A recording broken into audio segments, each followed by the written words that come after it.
in Minneapolis, the First Avenue, off stage. Sonny Rollins, what a thrill to hear you on this night in the year 1984 as I look back to the days of Fats Navarro, Bud Powell, and some rather interesting beginnings and memories of Babs Gonzales. Babs Gonzales, yes, yes, yes. Those are beautiful memories.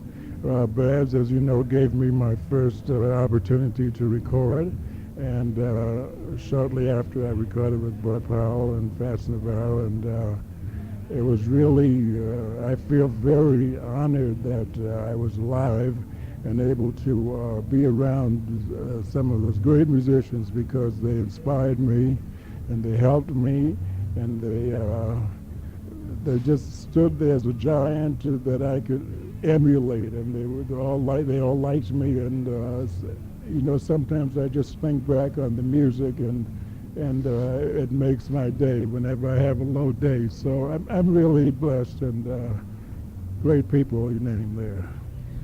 When you think of Babs Gonzales, and I remember him too, under the palm at 125th Street and 7th Avenue, and he would bring some of his poetry along. And how did he inspire you? Well, Babs, actually, he had a very fine group with a fine saxophonist, Rudy Williams. Now, you remember Babs, Three Bips and a Bop. They made some very interesting records with Rudy, and they were very, very good for me at the time. And then later, of course, he used me with his other orchestras.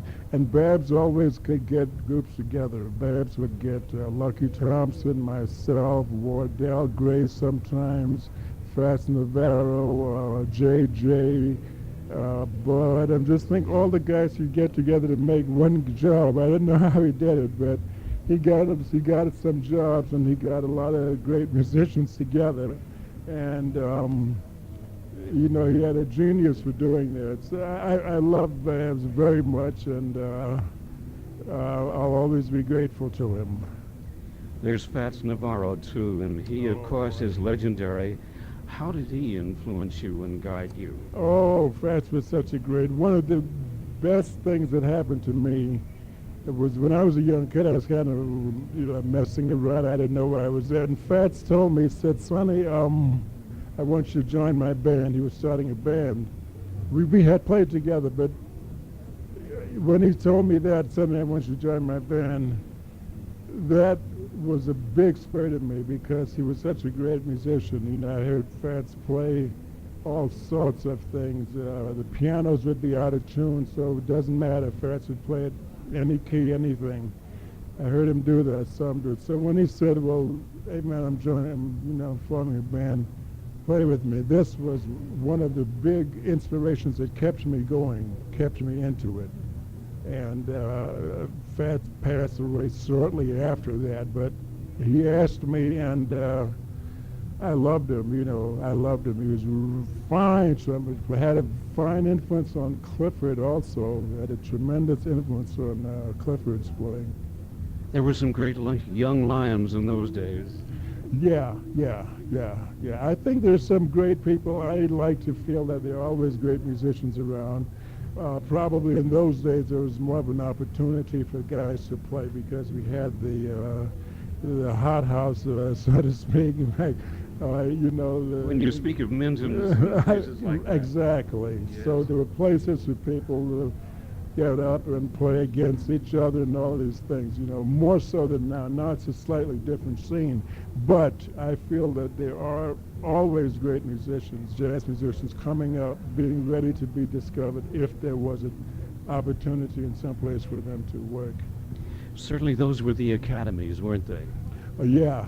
Well, they stood me well, and I wish I'd learned more being around some of those people, Thelonious and Bud and JJ.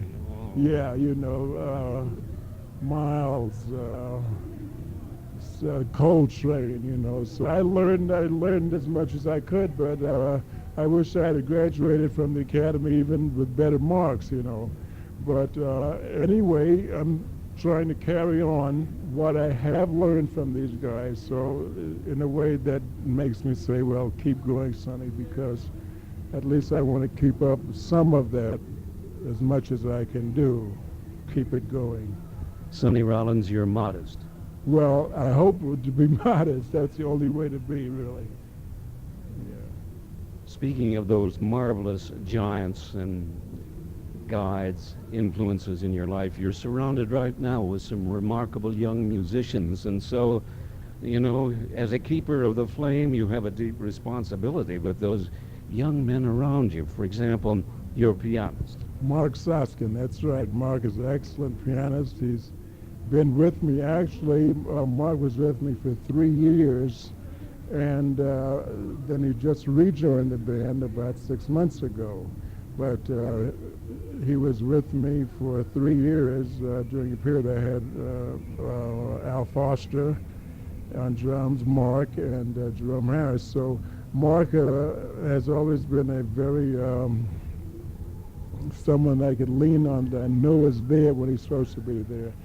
And he's an excellent musician, a fine player, a good human being. He's on our last record that we just made with this group, by the way. And he does a fine job. He always does a good job for me. And people will hear more about him because he's a great musician And a very subtle one. It's very subtle, he knows what to do, when to do it, and I hope he always has good luck in the business, you know, whether with me or with anyone. I hope he's gets known and has his own groups and whatever he wants to do. He deserves it. He's a good person all the way around. Well, right through the rhythm section, let's go to Tommy Campbell, the drummer. Okay, well, Tommy has been, of course, with me more or less now for over 3 years, I guess almost 4 years, you know, the time has gone by, but Tommy's a very strong drummer. He has a good rhythmic sense, and as you know, I'm very demanding on drummers, and for him to make it that time, you know that he has to be taking care of business.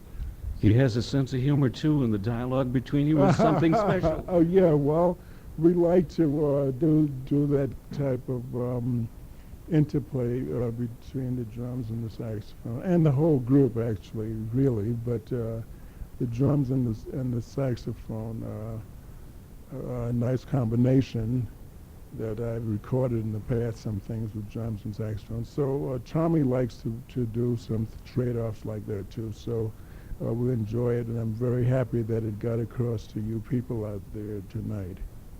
Then in between you is Russell Blake, the guitarist. That's right. Russell Blake is really out of sight.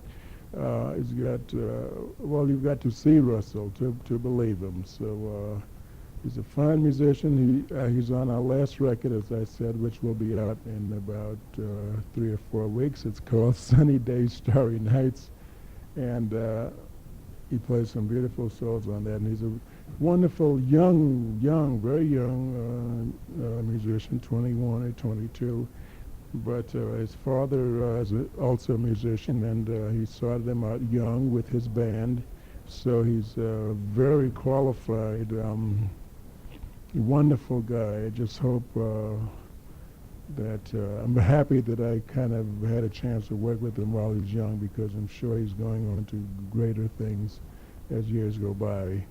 And he, too, has that same spirit and enthusiasm as well as humor. Yes, and that's what I like. I like that, and I think the people like it also, and I think it's natural. So you're supposed to be happy and joyful, at least in your music. They say something about that in the Bible, about make a joyful noise or something, and it's true. You know, it's right. It's just a way of expressing yourself. And he's got a marvelous talent and God-given talent, and he celebrates God when he plays like he does, you know. So he's a wonderful player. The spirit is there. And then you unify a tenor horn that is amplified at the proper level. The decibels are right. and you put across it a trombone that has the fattest sound in the world. Who's on the business end? Okay, that's Clifton Anderson. He's a very fine young trombone player. He's played with Stevie Wonder. He does a lot of recording dates and studio dates in New York. But we've been rehearsing together, just horn and saxophone, for a while now. And he's joined the band, I would say, in the last 7-8 months he started playing. And he's on our recording too. And I think you're going to hear a lot from him in the future. He's a fine musician. And it's a pleasure to play with these young guys because I'm listening to them and, you know, I perk up my ears. That's what I want to hear. You know, they keep me perked. It's beautiful. Clifton is a fine musician. Then there's the tenor saxophonist with the spirit of eternal youth, and also his physical posture is something as he turns his horn to the heavens, I'll tell you. Sonny, there's a new glow around you, I sense. Is that true? Well, I hope so. I hope there is, you know. So I certainly hope so, because there should be a glow of some kind, new or old. There should always be a glow, but I hope that I do glow, because that should be part of my performance now. So I hope so, and I'm very happy that you observed that, you know. You fairly sing. Well, okay, this is very good. I'm not Louis Armstrong, but he could sing and play, so. I'm talking about that wonderful singing tone through that horn. Yeah, I know. I just made reference to that because I enjoyed that show so much. Sonny Rollins, thanks so much for taking time out to footnote and background your new band, and it is a privilege to sit in with you. Thank you very much. It's good to see you again, and it's good to talk to somebody back from 125th Street in the old days. Thank you. Good luck to you. Thank you, Sonny Rollins. In Minneapolis, with St. Paul just across the river, this city is famous for music in a very special way. Several families, and among them the Pettifords. And I can remember you doing sessions with Bill Grauer and Orrin Keep News, and in the rhythm section was a bass player by the name of Oscar Pettiford, who stands along with Jimmy Blanton as the pioneer of that instrument and the changing and forging of its use and style.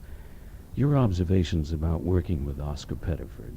Well, I'll tell you, I was quite young when I started to work with Oscar Pettiford, and when I met him and began to sit in on 52nd Street in certain places where Oscar was, and of course, I was too dumb to be scared. I got scared and realized how great he was, you know, as time went on.